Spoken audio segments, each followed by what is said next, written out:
our faces, our voices. If you're watching, obviously get engaged, but also feel free to relax. And you might want to keep your phone handy, because I might do one of these where I slip up a slide on paper, old school, and then take it away. And you want to snap a picture of it. But generally, just hang out with us and get some ideas of what's working, what's not, and where we can go forward. I'm also recording this, so if anybody doesn't get time to actually snap that picture, probably the next day or two, I'll make it live on Livable once I convert it and get it going. Awesome. Again, we're just going to kind of talk for a few minutes while we see people coming in. I also want to give a shout out to Zach Korn from my team.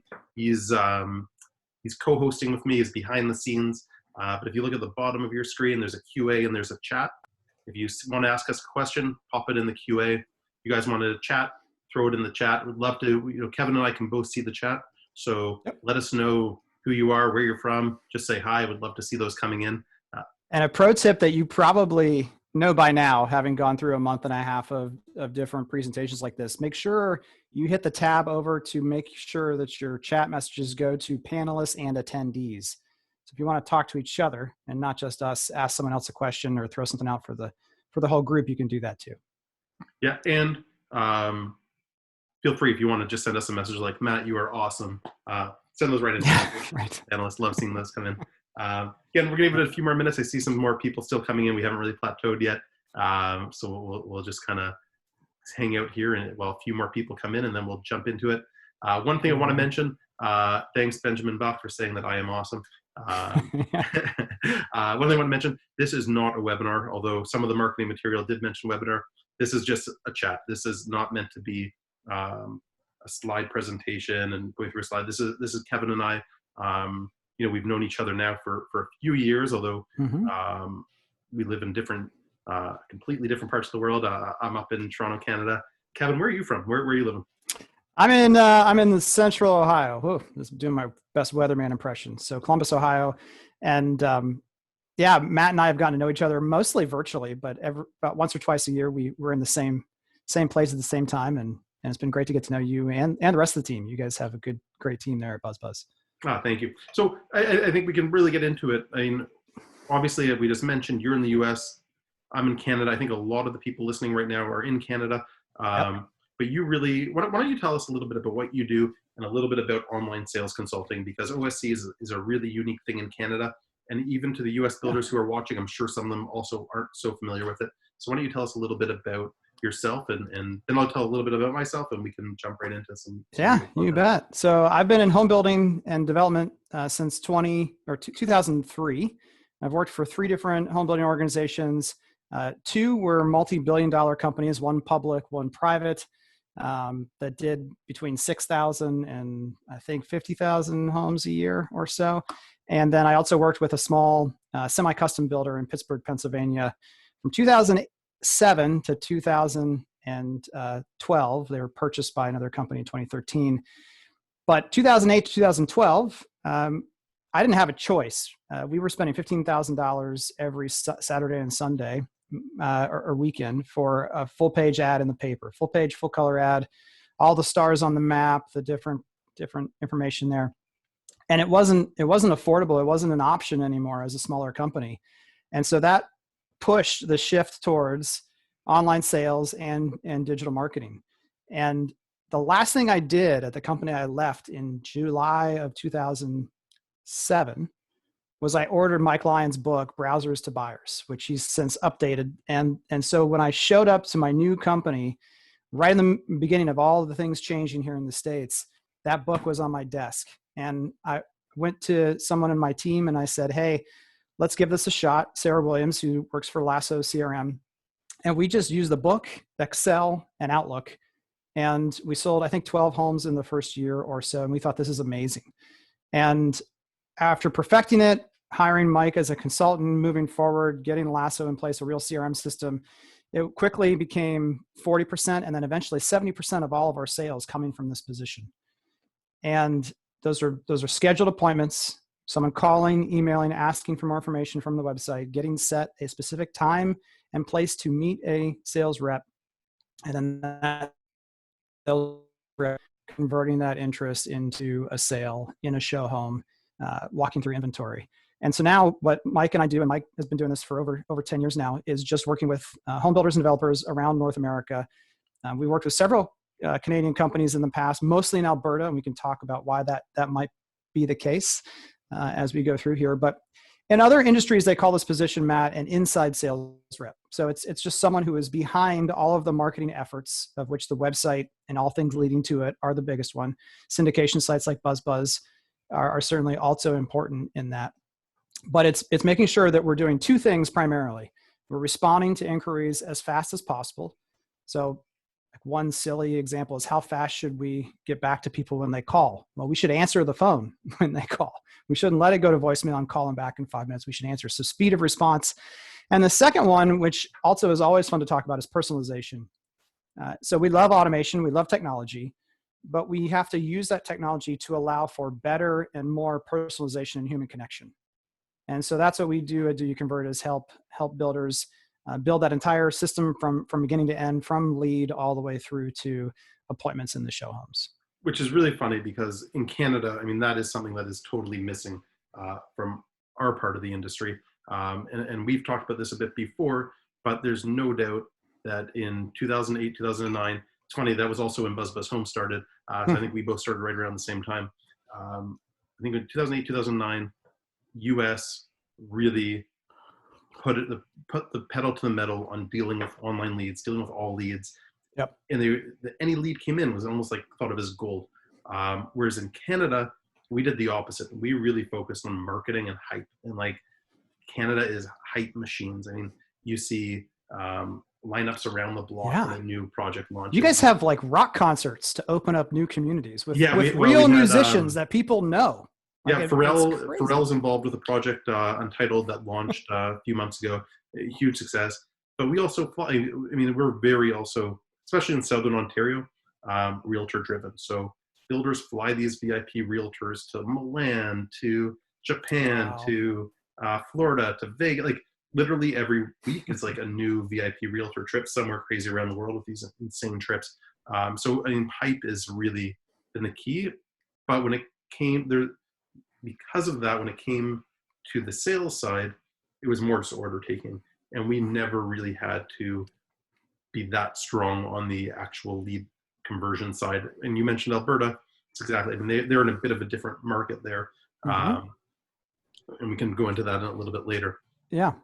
No, it's without a doubt, the marketing that I seek out of Canada is some of the most creative, inspirational, urgency driven, the product marketing, as a lot of people would call it, in terms of the amount of time and effort put into amenities and being very thoughtful about every part of the product is something that a lot of US builders really could learn something about, especially around the product. But we definitely see and have felt the pushback over the years where people have asked about this kind of a program. And at the end of the day, historically, and I don't know if you think this is changing, but they're like, yeah, that's interesting, but we don't need it, which that part, as a business owner, I understand more. The second one, I really don't. And I need your help is that's just not how we do things in Canada. We don't like to call people and ask them if they want more information or need help. Because often, prior to a project launching, there'll be a huge marketing push, huge hype, and there'll be like 2,000, 5,000, 8,000 registrants. But what happens is those 8,000 registrants go into a database. They don't get responded to. And then like 4 months later, they get an e-blast being like, oh, hey, how you doing? Which is very different. Then it goes to this VIP stage, and they often sell out or do very well before even going to this 2,000, 4,000, 6,000 people who have registered and showed interest. And we deal with this on BuzzBuzzHome all the time. When people send out leads from BuzzBuzzHome, they go to the builder, and the builder often will just put them into the database. And then we start getting emails back from that purchaser being like, or potential purchaser being like, we want to buy the 2-bedroom, this unit on this floor. Nobody's getting back to me. What do we do? And I mean, this is exactly where you come in. Like, and I think because of COVID and what's going on, builders are now kind of being like, oh, we actually have to learn how to deal with an online lead. And they're really starting from scratch. I mean, the realtors, sales centers, the builders are literally starting from scratch. They put a lot of money into production on a lot of the tools that are there, but they don't actually have a foundation of how this could actually work. Yep. Someone that we worked with a couple years ago and helped them begin the program is a company called Kimberly Homes in Edmonton. And they're definitely someone that if you're curious, you're not really understanding what it is exactly that we're talking about, you want to see an example, I would definitely check that out. Steve Ruggiero, who's the company president, when we first talked to him, his perspective was, you know what, we don't really need this now, but from a customer service perspective, I'm an above, mid-tier builder. I'm charging more for my product than others. And I think that's one of the things that even if you're not sure you need it from a sales perspective right now, use the momentum of going to where the puck is headed. Like eventually, even in Canada, you're all going to get there. But right now, you could view it as a fantastic customer service opportunity. Because to your point, when someone reaches back out to BuzzBuzz after they've tried to ask for information from a builder or a developer, one of the things that Mike has said for a decade now that he got from Nikki Joy originally was follow-up is your first customer service test. And so there's two problems that I'm seeing is one, you're creating a negative customer experience on a scale that you really don't even understand when you don't respond to people who are asking for more information. And even in a launch scenario, Matt, I've heard this before. Well, we'll end up selling out or nearly selling out before even the individual consumers that are not agents or brokers on that VIP list, they may never hear from us until we say we're sold out. And so how do you deal with disappointing thousands of people with a single email? And long-term, sure, it feels good to have the urgency and the hype and well, then you better get on the next list. But it's not building a moat from a brand and a trust perspective around your company. So if, and let's hope it doesn't, I'm not wishing any ill on my friends in Canada, but if the market ever does turn more severely or for a longer period of time, you're going to really wish that you didn't have that reputation. 100%. Just get into some nuts and bolts or a real quick question. Yeah. Somebody sends a lead to a builder. Hey, I'm interested in this 2-bedroom. I always say you have to respond within 5 minutes. That to me, that is the goal. Can you talk a little bit about the speed of response and maybe what the first response back to that person should I love this one because most people believe that when they say, well, first response, we've got an autoresponder. There's something that bangs back and says, thank you. That does not count as a response. And the other thing that's counterintuitive to a lot of people is that your first response needs to be the most personal. Because when consumers reach out, most of the time, they are not reaching out just to you. The way you can kind of visualize it is, if this was a glass of wine and it's 10 o'clock at night, and they're like, I really don't want to get spammed. Now, again, ironically, that's probably not going to happen. They're not going to get a bunch of calls. They're not going to get spammed. But that's what the consumer is trained from other industries to expect to have happen. And so they really don't want to reach out.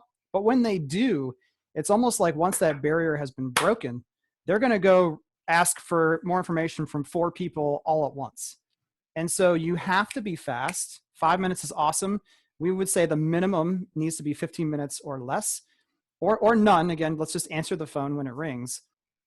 So the speed is incredibly important, but the personalization to cut through the clutter of the autoresponders and the other companies to not just say, I'm quick and I'm available, but I actually listened. I mean, when you get a lead passed on to you from BuzzBuzz, they're not asking for general information, right? I mean, they're clicking on a listing of individual product or offering that is what they want to know about. And yet most of the time when we do shop details, we shop hundreds of builders in Canada and the US, the first non-auto response email or follow-up that happens is essentially some version of, that's cute. Thanks for asking for more information. Can you please prove to us that you're real by responding to this message too? It's like, thank you for your broad general. No, they asked about a 2-bedroom condo in this area. Talk to them about that. And then the cherry on top is adding actual emotion where it doesn't look like you just copied and pasted something a marketer wrote 6 months ago.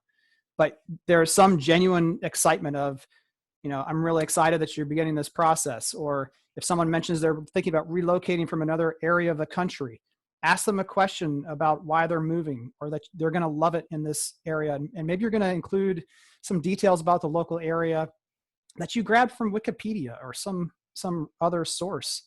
But I think speed, personalization, and emotion is the gold standard. But a lot of people They're like, well, we use Pardot, and it sends out an email. And if they come back to the website, it sends out another email. Yeah, I think that a lot of time builders think we spent $1 million, $2 million, or $5 million building the sales center. Let's get these people in the sales center. We can show them everything. But that sales center, I mean, that's great if they come in the sales center. But that sales center visit is like such a small piece of their entire journey. And when they send the lead, that's when their journey started with you. And building that relationship with them over the month, 2 months, or after they come in the sales center, that time, I mean, that is really the key, rather than just automating, exactly as you said, automating messages. Yeah, and it is the entire journey. And the interesting thing that we've heard from a lot of builders in the US in particular is that this whole health and economic situation where people has proven to them that what they really had was just a distribution problem. What I mean by that is they already had, the technical term is a crap load of people coming to their website. They already had a lot of leads coming in. But when they went and offered these virtual sales conversation opportunities where we'll FaceTime you, we call it asynchronous communication, where we'll send you pre-recorded videos giving you a walkthrough of a floor plan or an offering, the consumers for a lot of these folks exploded. And some people realized, holy cow, this was available to me all along and I didn't realize it, because I was, and another similar but different cause on the other end, which is more of what you're describing, Matt, where you're saying, well, you have to come out, is some builders said, you know what, we're going to make you get pre-qualified before we'll allow you to come for a private one-on-one appointment in our show home. Now, in a normal condition, the mortgage financing part of the discussion is the least exciting part of all of this in the best scenario. And then you talk about some of the issues in the mortgage market now where rates are all over the place. Suddenly now, maybe you have to have more money down. You have to, there is zero reason you are truly putting the cart before the horse and saying, hey, I'm glad you're interested. Go get pre-qualified and then come talk to us. It's the same thing. That's really what the buyer says is, thank you for your request information, but you need to come here and physically see us.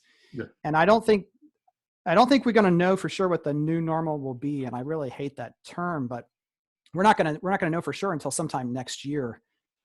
But it is likely that a lot of what we're having to do now in adjust and bob and weave through this situation we're in is not going to change. And that customer journey, you can look at it as a positive. That's what I do, which is that, yes, it's going to be longer. There's going to be more touch points for the builder or developer in that journey. But now I'm also getting to them sooner. And I'm going to potentially be able to sell some of them faster and just have more opportunity in general. And that really is the root of a lot of what you're telling me, Matt, is that overall the opportunity has been so good that there's not much concern about investing in the future.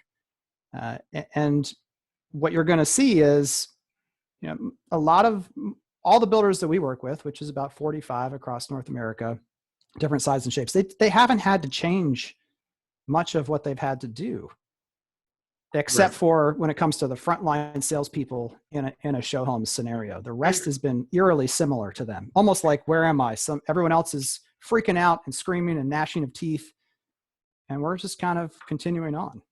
When you talk about the sales staff in a model home, can you maybe talk a little bit about an OSC, what their actual job is, and like when does it get passed off to an act? Because an OSC, an online sales consultant, is not a salesperson. Like you mentioned they're an inside salesperson, but they're not there to close the deal. Right.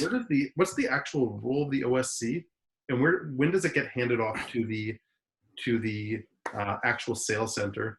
And that's part one. And part two is, what information do you think should be gated? Like what information, this is a question that came up from the last webinar, like what information should not be out in the public, in your opinion? I'm going to take the second one first because I think it'll be shorter, but it'll give everyone time to react in the chat or to ask more questions, because they're going to say, did he just say that? Like, if you disagree, it's okay. Tell me you disagree. I really don't think you should gate anything. And that's why I posted a couple of days ago, go to Cadillac Live, which is a service that Cadillac created, where there's just people with a phone on a gimbal and a Bluetooth headset, and they're in a real showroom, and they will do whatever you want to. It's a little bit subservient chicken, if you remember that campaign, like dance monkey, or like you can tell them to take car seats and put them in the car and show you how they fit in different arrangements, put groceries in the trunk. I mean, all kinds of different stuff.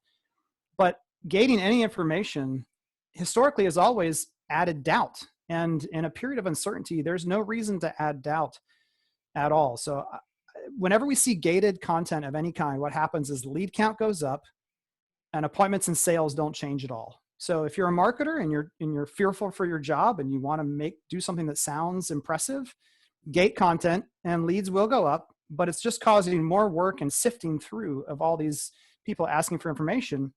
And then when you reply back and say, this is the price, half of them are just gone because they're like, oh, okay, thanks for telling me. But that's not what one of the foundational principles is that we're not trying to motivate the unmotivated in this process. We're trying to reduce the friction and smooth this process out to make it as simple and easy as possible for those who are motivated to make a step forward. So that's my answer on the second part. On the first one, in the relationship, this one's key because on-site salespeople definitely get nervous when we start talking about this role. And for a good reason, because there are some things that companies have done, which we would never recommend, which is take money out of the on-site salespeople's hands if this on-site or online sales position is in play. That's ludicrous. This is a 1 + 1 = 3 scenario. We don't need to be taking money out of anyone's hands to make this process work. But the relationship is that the inside salesperson is really only qualifying on 3 areas. In the States, most people would say there's 5 areas of qualification: area, time frame, wants, needs, desires, authority. But all we're asking for is time. And the time perspective is just to understand, in a world where there's only so many appointments that can happen, which is where a lot of people have been historically, should I use this person to put them in on a weekend appointment? Or should I try to get them to come in on a Thursday when it's slower because they've got more time? So we're going to figure out time.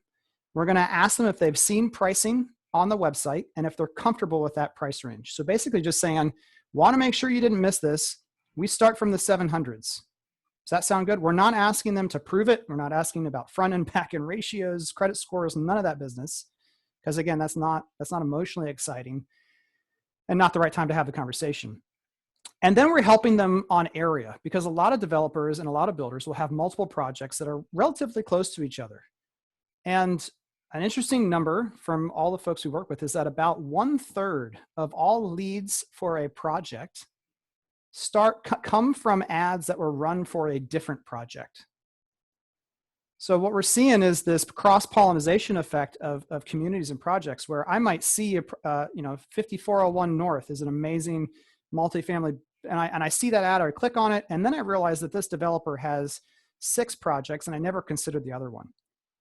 That's the part of the area part that we're talking about, is we're helping people understand all of their options to get them in the best fit for them. And it's all about setting up the on-site salesperson for the best appointment possible. And so then that handoff situation happens, where as soon as those 3 boxes are checked, then we're trying to schedule a set day and time appointment so that the sales professional is ready for them. And then we CC that salesperson on an introductory email. Sometimes people will use a video email service like BombBomb as well to do that. But we're transitioning both to the appointment, but also the relationship. Because what sometimes happens, Matt, is that the customer appreciates the customer service from the online sales position so much that they go and meet the agent or the salesperson, and then they call back the OSC, and that's proof that that relationship was never transitioned, that it was too transactional from the perspective of the on-site sales position. So yeah, we don't even call sales that happen from this position a sale. A lot of times we call them an assist. The online sales position's job is to filter out who's an A, B, C quality lead, get the A's in front of the on-site sales team, and the B's and the C's, they're going to keep nurturing so that the on-site salespeople can just focus on the A's. Gotcha. That's the idea. And what about, I mean, you mentioned that it's not a 1 + 1 = 3. Are OSCs paid typically on a per appointment setting? Is that how it works? Per appointment as a smaller dollar amount, and then per sale is a larger In most scenarios, that's the best way to do it, because what you're going to have is a high volume of appointments. And the other thing that people think all the time is, well, if you do that, then what they're going to do is just slam through a whole bunch of low quality appointments for your team. That's not going to work either. We're not trying, again, to make any one benchmark impressive. We're trying to get more sales. And so that feedback loop has to be maintained of, if someone slipped through the cracks and we need to add a new qualifying question, we need to talk about that as a team and do a good job. But historically, Matt, what we find is that someone who comes through that OSC process is anywhere from 2 to 3 times more likely to purchase than someone who just walks in.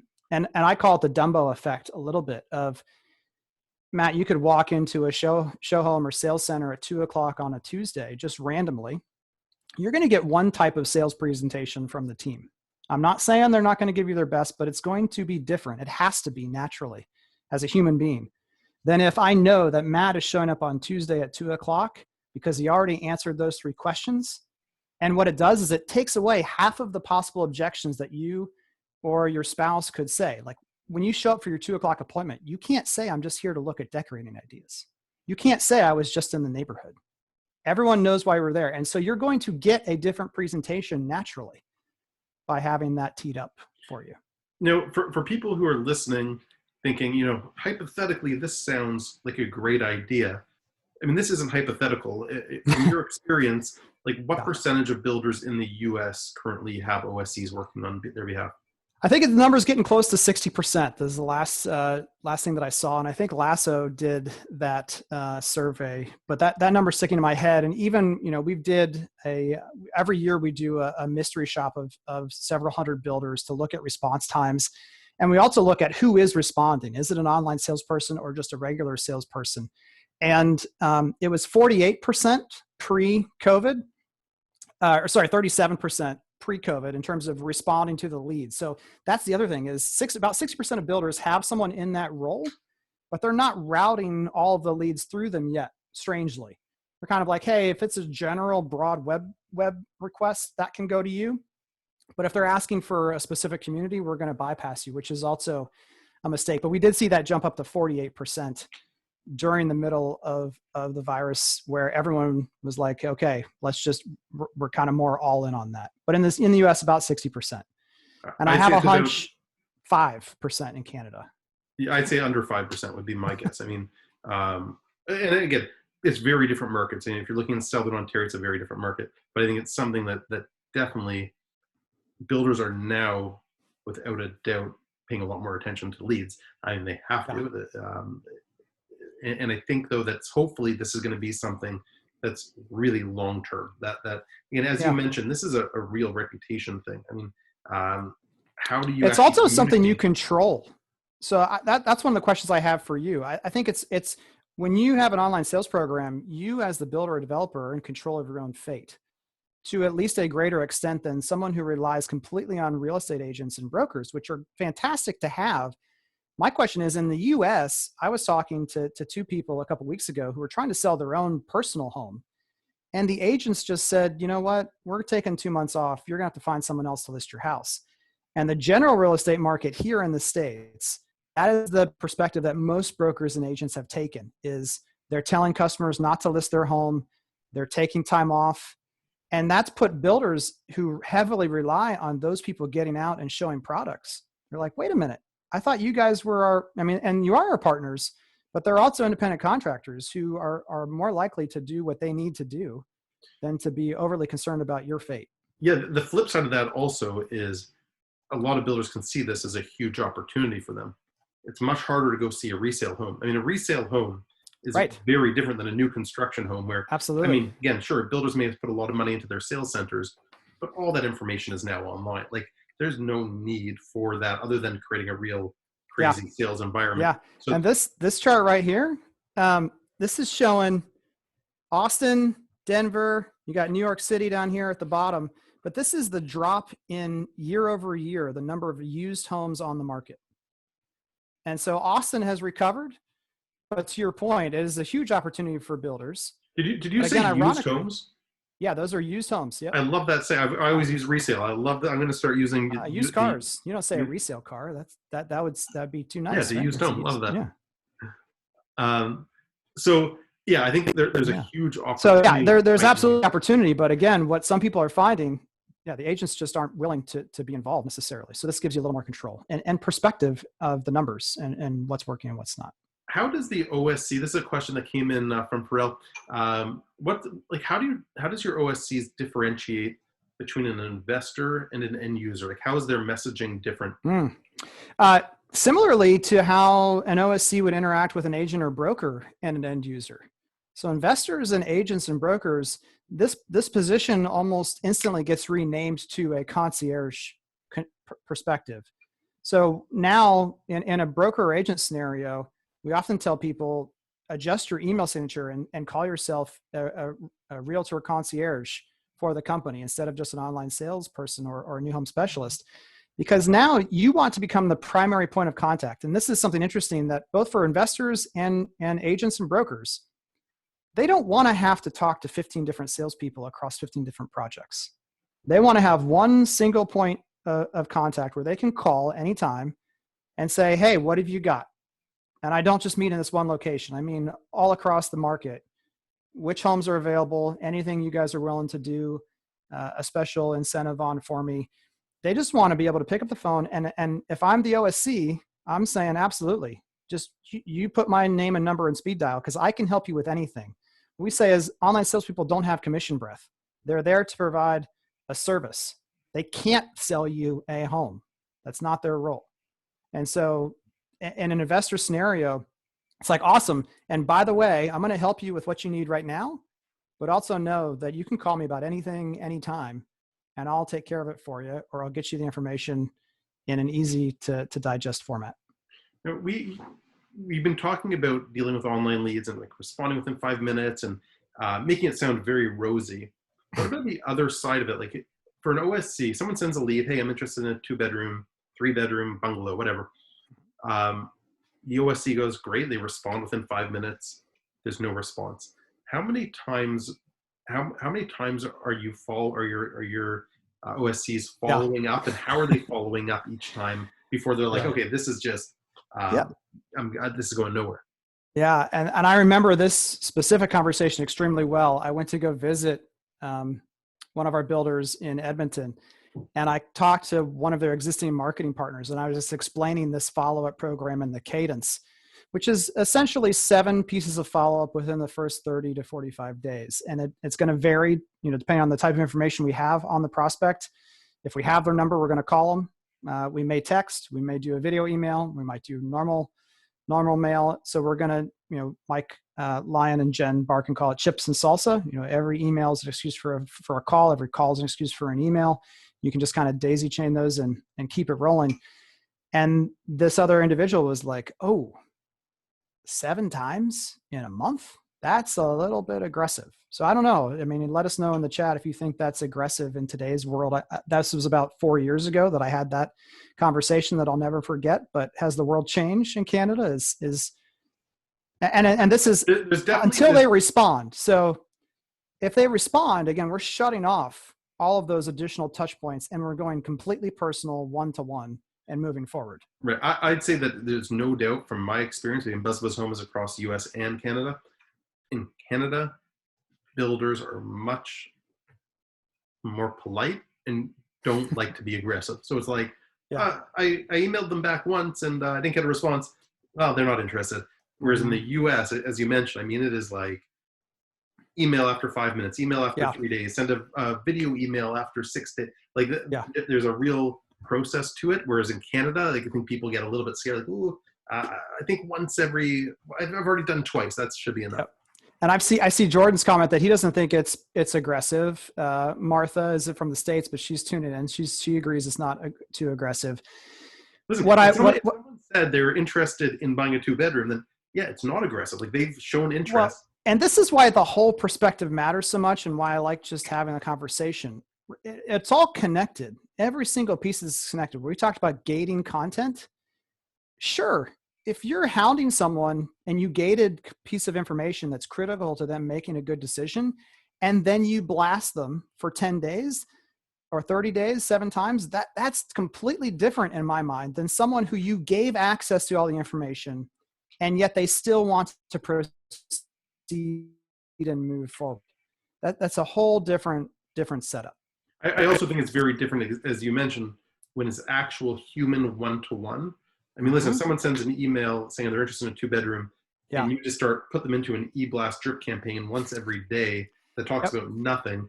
If you want to have some fun right now, go to a U.S. auto dealer, which they used to be really good at this, and I don't know what's happened, but I signed up to be alerted for when the new 2021 Chevy Suburbans become available from Chevy. And they said, hey, do you mind if we pass your information on to a local dealer? And I said, sure. I've been getting emails every 2 or 3 days from them, and it has nothing to do with the Suburban. It has nothing to do with anything that I am remotely interested in. It's like, hey, are you sure you don't want to check out our used inventory? Here's all the reasons why I didn't ask about any of that. And so we look at that and we're saying, well, they must be offended or think this is too strong because they're not reacting to it. No, it's because it's stupid information. Yeah. And what about, I mean, with an OSC, how do you actually get them to judge? Like, how do you train them to judge if somebody is actually qualified? Like, what types of questions are you asking that actually qualifies them? So again, the easiest one, which sometimes the easy answer is okay. I think that's another, just like tick that over on the life lessons side of the column. It doesn't always have to be hard and complicated. Asking that very simple question, have you seen the pricing on our website? Yes, I have. And are you comfortable with that price range? Yes, I am.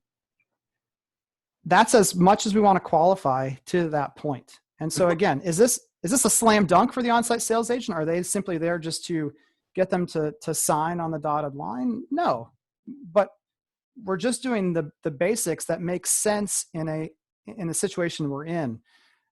So asking those questions, if the time range question, sure, people might say I'm a year out. That doesn't mean they're not qualified. I mean, I remember the first time I walked in and bought a home, Matt, the sales rep said, my wife and I were 22 years old and we walk into a model home. He says, when are you thinking about building? I said, maybe a year or so, maybe a little longer. He looks us dead in the eyes. He'd obviously trained on this. And he said, holy cow, then we better get started. And my wife and I are like, what are you talking about? He's like, well, we got to get permits. We got to do design. We got to make selections. Then it's going to take all this time to build your home. And so you're not trying to overqualify. All you're trying to do is clarify. What about the percentage of time?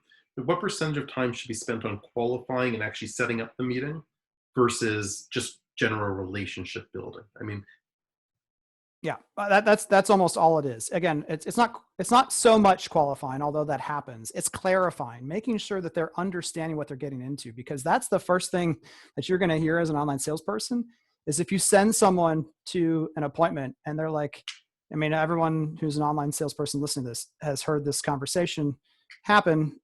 Hey, they didn't realize that we're in this school district and they don't want the school district I'm in. So why did you even bother? You're trying to add clarity. And then absolutely, you're trying to get them emotionally excited enough. One of the things that we talk about when we're looking at websites and the content on those sites or platforms like BuzzBuzz, how many photos and imagery and descriptions do you need on the site? Enough to get them emotionally over this imaginary dotted line where their emotion goes over and they say, I want to become a lead. I want to move forward. I want to continue on this process. The online salesperson is just pushing that emotion to say, okay, now you even know a little bit more. We're going to make sure you feel comfortable with our company, with the way we do business.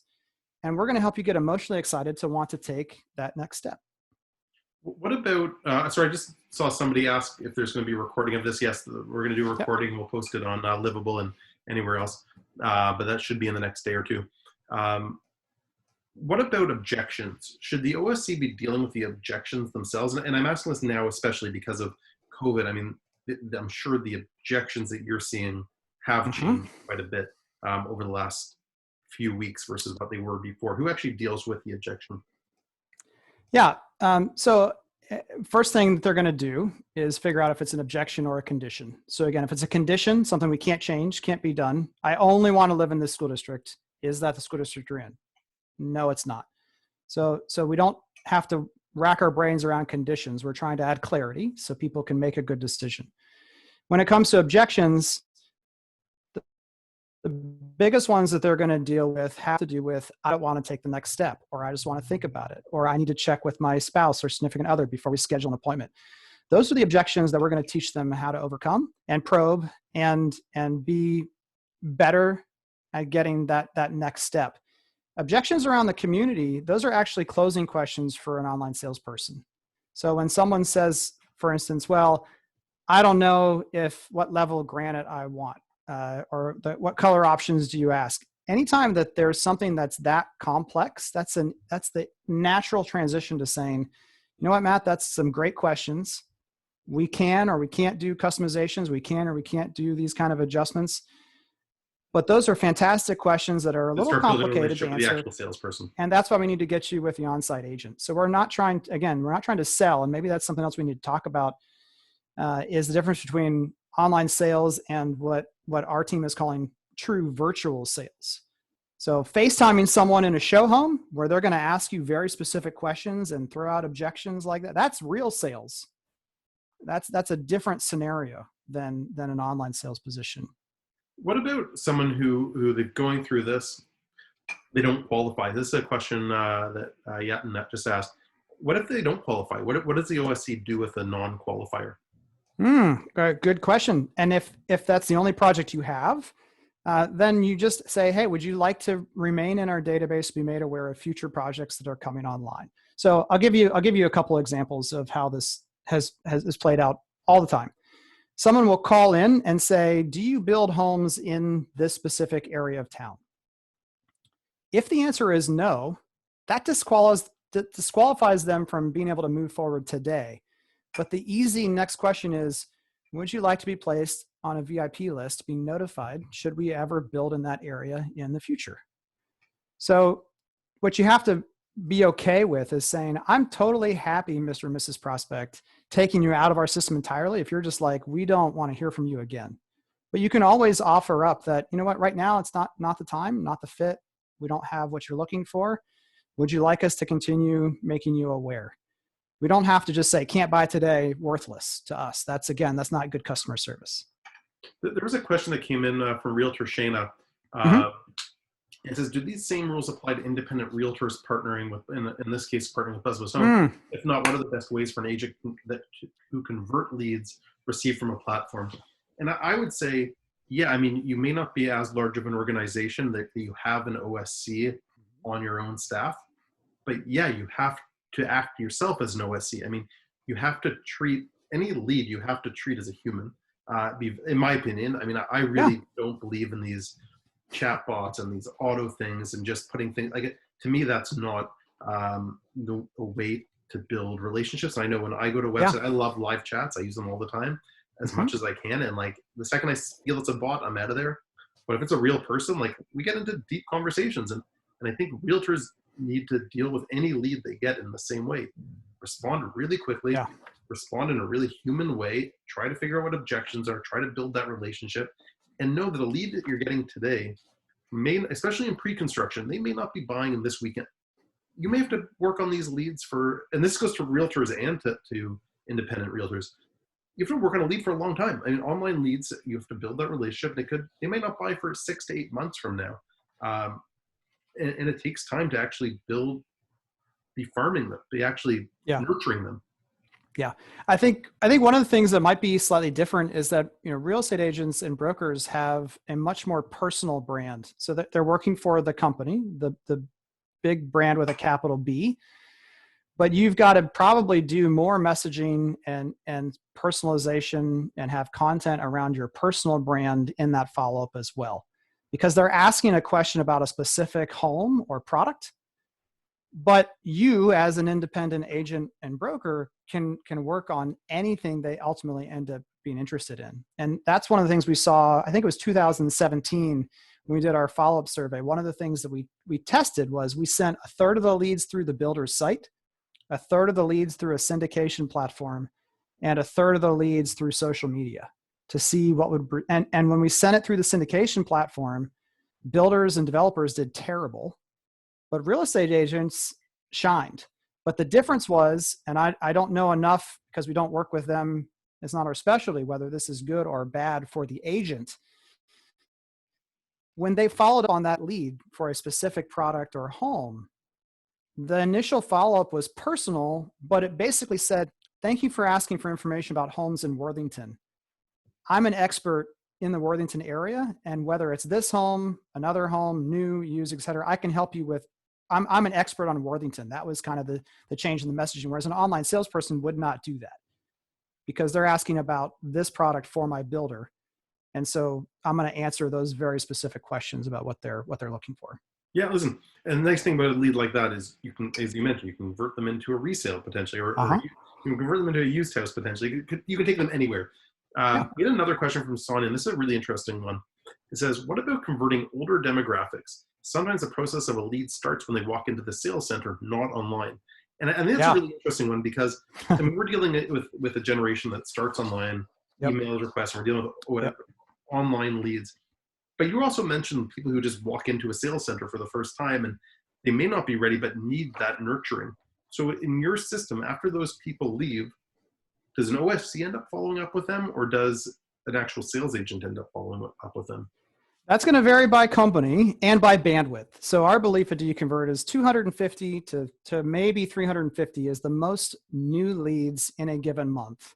And again, the real quick math there is, if you get 50 people to buy a home from the 250 you got, you still have 200 more people you're going to keep following up with forever. So it snowballs very, very quickly. So we're always worried about bandwidth and getting the best quality leads, which is what I spend a lot of my time on the marketing end, focusing on for builders.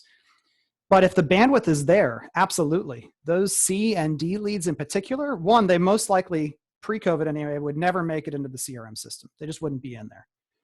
Partly because they don't want to be responsible for them and they don't want to have to do all that stupid automated stuff that's in the system. So it's this actually like you're smacking their hand and saying, good job putting in that D lead. Now you better do these 20 follow-up automated steps or else you're going to be in trouble with management.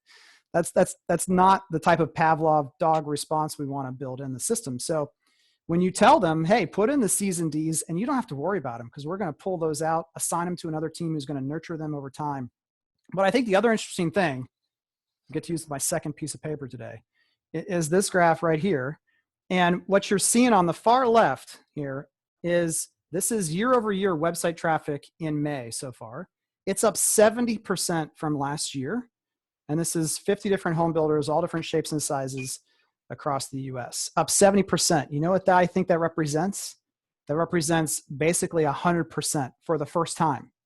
So we've always said 100% of people are influenced by the internet, whether they use the internet or not. If Matt, you told me you were thinking about buying a home in a certain area, I'm hopping on BuzzBuzz and I'm going to look at it. And I'm going to tell you what I think. So you're influenced whether you get on BuzzBuzz or not. But now for the first time, we're actually seeing when everyone doesn't have a choice and they have to start here. And so what's interesting about the different demographics is how many stay-at-home moms used to know how to order groceries from their phone a month ago, and how many know today. Yeah. So I think we're in a really interesting time where we've always said that technology brings people's age down, right? Like an 80-year-old today does not live like an 80-year-old did 30 years ago. They act and think younger. Listen, that's what Maria just mentioned. She said, Matthew, I sold several condos to the older demographics online. That's a really interesting point that you mentioned. Again, I think in Canada, it's a bit different right now than the US. So for example, BuzzBuzzHome, we just broke kind of same levels as we were last year. Yeah. On April 25th. So we're now kind of into positive growth right now, but not near 70%. Yeah. And I think that's because you guys, to your credit, Canadians, let's just, I mean, I'm an American, but I'm going to say that, right? You guys are more socially conscious and the reaction, like on our podcast, I think it was Becca, one episode like a month and a half ago mentioned she went to a wedding with her family in another state. And I got people from Canada emailing me and texting me like, has she lost her mind? What is she doing? Right. So I think you guys have completely, yeah. So you were one of them. But my point being though, that your point was that now 100% of people are looking online.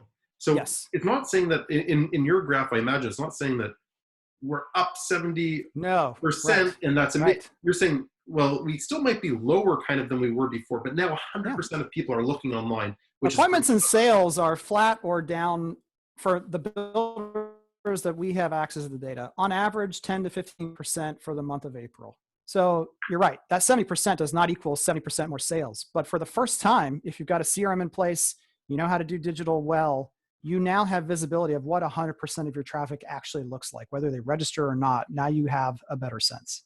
There was a question that came through, and it's a great question. For an OSC, someone sends a lead, sends an email to the builder at 10 p.m. Hey, I'm interested in this bungalow. Are the OSCs expected to respond by 10:05 p.m.? Like, are they working 24 hours? No, they're not expected to do that at all. And in fact, I think Mike and Jen have done more for the OSC cause of finding work-life balance than anyone in the world in this type of position. It's not expected, but I'll tell you, one of the things I loved working with Sarah Williams was she used to, she couldn't help herself. Like, she'd be watching a movie with her husband at 11 o'clock at night. And she would say, the phone would ring and she'd be like, time out. One, I could make 25, 50 bucks in about 10 minutes. So this is financially worth it for me. And two, I'm about to blow this person's mind. Yeah. So I think this is where we're calling this an online sales position, and where it fits in an organization is different. Sometimes it's in sales, sometimes it's underneath marketing. I think if it's underneath marketing, or even if it's not, you have to have a marketer's perspective that says, am I getting a one-to-one return if I pay someone to be available between 10 and midnight? No, I'm not. But from a marketing perspective, I still think that's where builders need to be moving towards. Right now, the expectation though, Matt, would be absolutely not. If you can, shoot a quick email and say, hey, it's outside of normal hours, but I'll get back to you first thing in the morning. That's fantastic. And again, it's personal. You're letting them know. Customers don't expect that. But if we're still just focusing on what customers expect long-term, I think we're going to get caught off guard. And listen, I mean, I know Gord, I don't know who else from my sales team is listening, but I know Gord is listening. And I mean, if someone sends a lead to BuzzBuzzHome, a builder says at 2 a.m., hey, I'd like to feature a project. I mean, I expect a response by 2:05. Yeah. I mean, it's exactly what you're saying. It may not be expected from them, but boy, is that ever a wow factor when a builder actually gets a response at kind of any time. And I know and again, I'm not saying my team works 24 hours. No. There's a great home life balance, but when it comes to sales and not just sales, but any customer service support that can actually answer in odd times, it makes your company look like superstars. And that's why you still have to give them time off. You have to protect them. You have to keep them mentally sane. And that can be tough, especially in times like now. But from a marketing perspective, how many people, if you had someone answer the phone at 10:45, 11 o'clock at night, would, once we're allowed to go to parties again and interact with other people, we'd be like, holy crap, let me tell you what happened yesterday to me. Like, the positive word of mouth because of great customer service is definitely still worth something. Let me ask you this. We're coming up to an hour. Holy cow. Yeah. Yeah. Good times. It flies by. There's no doubt that right now, every builder is being pulled in like 100 directions and being told, like, you have to do this, you have to do this, you have to do this, you have to get virtual tours, you have to get, 8 million things. Yeah. And I think that if you're a builder and you haven't already done a lot of those things well before COVID, like, you're crazy to think that you're just going to be doing everything all at once. Yeah. What are kind of the key things that builders really should be doing now? Like, what are the things that are like, yes, you're right, like, we need a website. If you don't have a website, obviously, and that's saying a bit far, but obviously every builder, but if you don't have a website, you need a website. Well, I just did an interview with Brad Inman, and we were talking about this. He founded Inman News, really well known in the States. And the technology and the marketing pieces that we've needed to be successful as we can be getting through this, is not the kind of technology that's going to take us to Mars and back. Again, it's not the chatbots. It's not all we really need beyond the basics of a website, an online sales position, a CRM, and good digital marketing that's focused on results. All you need are some Matterport tours, some visualization options, and Zoom or FaceTime. Like, the technology that's gotten the US builders through this has been around. I mean, video conversations have been able to be done for over 10 years now. Matterport tours and 3D walkthroughs have been around for over 5 years.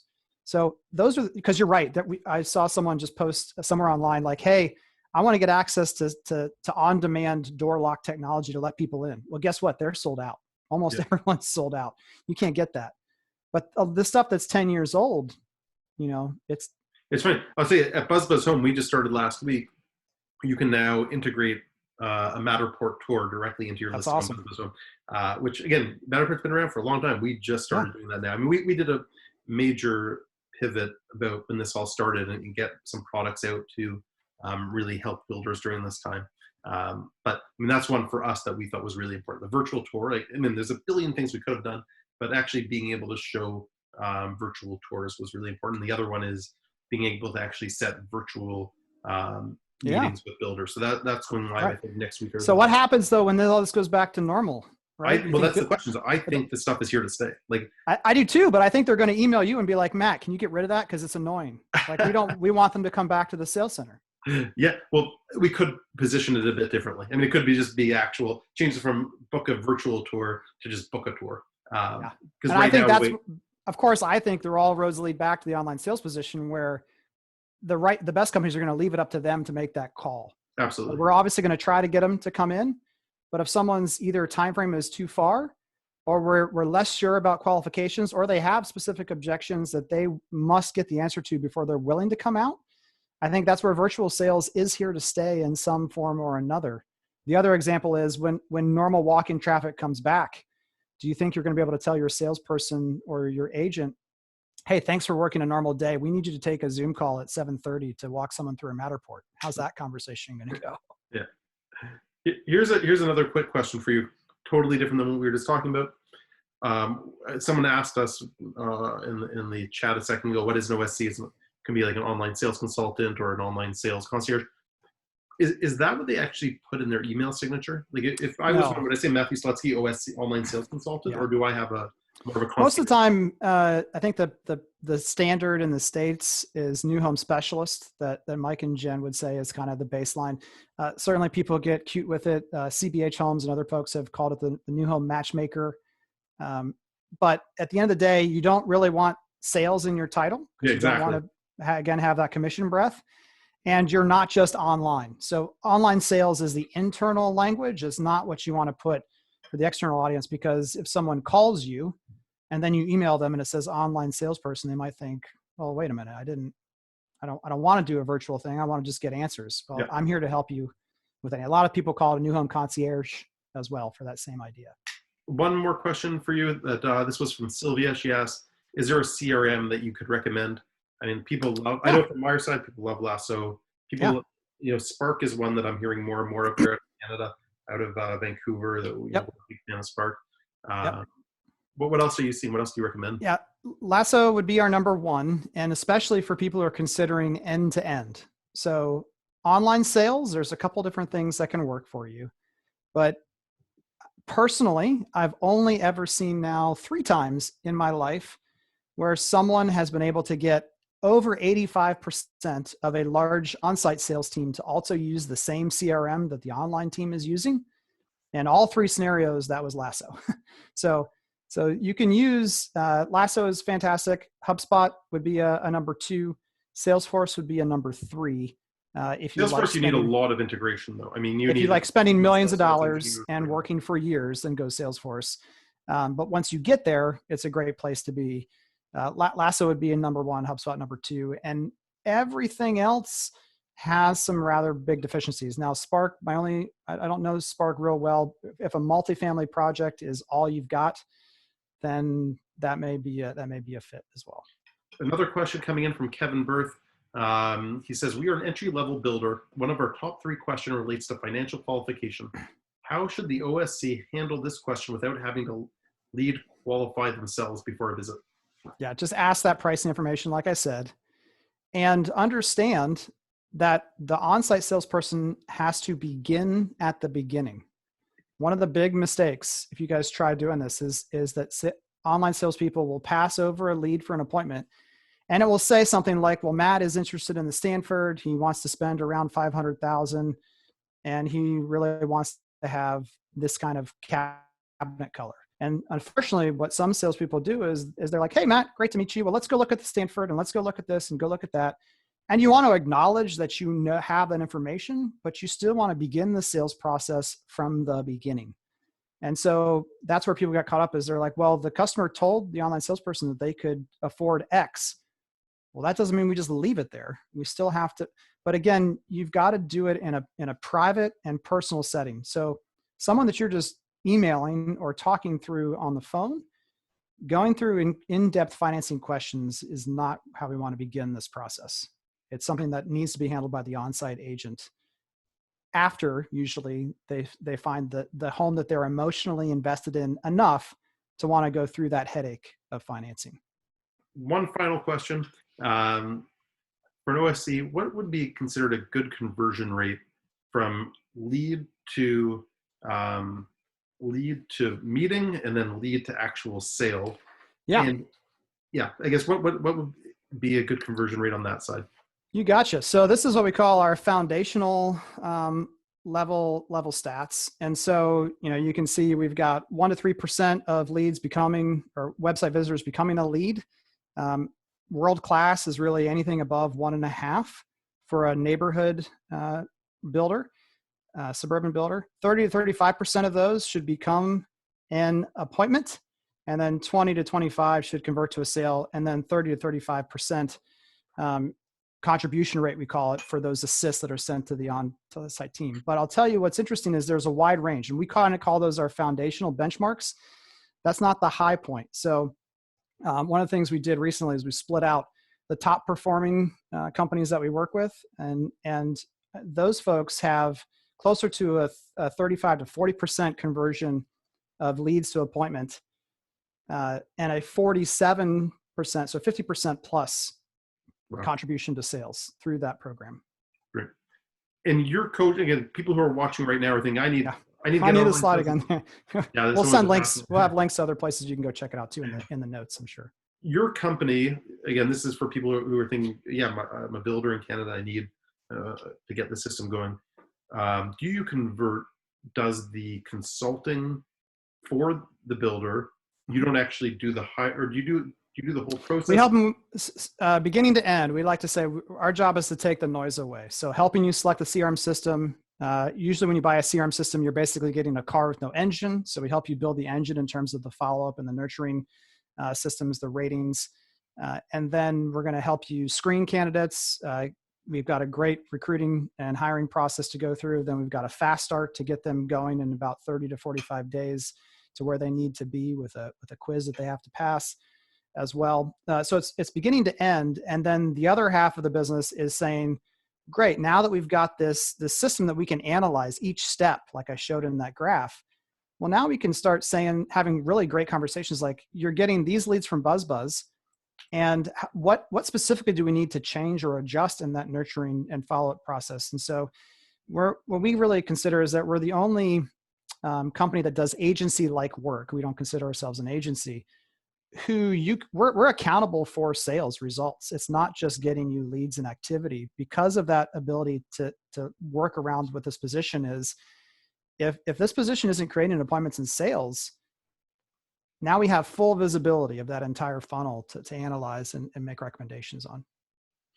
Kevin, we're over an hour, so I think we have to end it. I could probably ask another like 20 hours worth of questions. Oh, this has been fun. This was awesome. I really appreciate you coming on, and I think from the comments, it looks like people have really also appreciated everything you've had to say. So thank you so much. If people have other follow-up questions, how do they get in touch with you?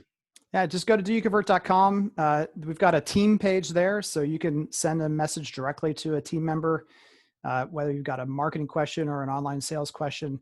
I think we have over 1,200 blogs, articles, videos, podcasts, et cetera, there as well. So just like I said, we don't try to gate either. It's 90% of what you're going to hear from us is somewhere on that site. So definitely dig in. I didn't mention it, but of course, I also agree with you. I mean, at BuzzBuzzHome, our goal is to get as much information as possible. So we are trying to break down gates as often as we see them. Yep. Kevin, Awesome. thank you so much. Everybody's listening, and Absolutely. thank you so much for listening. Hope you found this enjoyable. I'm going to be doing these monthly. If you missed last month's with Leanne McHewitt, go find it on Livable.